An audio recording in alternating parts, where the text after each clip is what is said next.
Olá, amigos do canal Iothermo.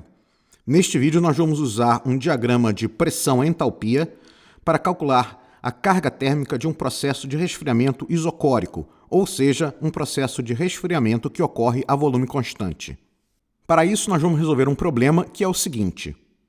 Um vaso fechado e rígido de 2 metros cúbicos contém freon 124, inicialmente a 70 graus Celsius e 0,2 megapascal. Um processo de resfriamento ocorre e ele termina quando o freon 124 se torna um vapor saturado. Desconsiderando qualquer variação das energias cinética e potencial e usando o diagrama de pressão-entalpia do freon 124, determine a quantidade do gás no vaso e o calor transferido durante o processo.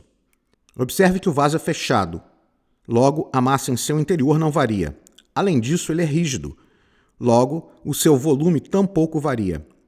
Como não há trabalhos de eixo e estamos desconsiderando as variações das energias cinética e potencial, a única forma de interação entre o material no interior do vaso, o freon 124, e o ambiente externo é através da troca de calor. Entretanto, vamos formular o problema a partir de formas gerais dos balanços de massa e de energia. No caso do balanço de massa, não há corrente de entrada nem de saída. Portanto, os termos do lado direito do balanço de massa são iguais a zero. Logo, a derivada da massa no interior do vaso com o tempo é igual a zero, significando que a massa é constante. Perceba também que, como a massa de freon no interior do vaso é constante e o volume do vaso é constante, a razão entre esses dois valores, que é a densidade, permanece constante durante este processo de resfriamento isocórico. Aqui está uma expressão bastante geral para o balanço de energia. Primeiramente, observamos que, como não há corrente de entrada nem de saída, os primeiros termos do lado direito do balanço de energia se anulam. Porque o vaso é rígido, a derivada do seu volume com o tempo é igual a zero. Como não há trabalho de eixo, o seu valor também é zero. Examinamos agora o lado esquerdo do balanço de energia, no qual vamos desprezar as variações de energia cinética e potencial. Após estes passos, obtemos a seguinte expressão simplificada para o balanço de energia aplicável a esse problema. Nela, extraímos o valor da massa do interior da derivada com o tempo, porque a massa é constante. Daí, pode-se partir para a integração da equação, obtendo-se a forma integrada do balanço de energia, que é a equação 8. A equação aparece novamente nesse slide e, fundamentalmente, o que ela nos conta é que o calor transferido no processo está diretamente associado com a variação da energia interna do fluido. Esse é o diagrama pressão-entalpia do freon 124, e o canal Iothermo agradece a The Chemours Company pela autorização para utilizá-lo. O primeiro passo para resolver o problema é posicionar o ponto que corresponde à condição inicial do fluido no interior do vaso. Esse ponto se encontra na interseção das linhas de 70 graus Celsius e 0,2 megapascal. Notamos também que, nesta condição, o volume específico de freon 124 é igual a 0,10 metros cúbicos por quilograma.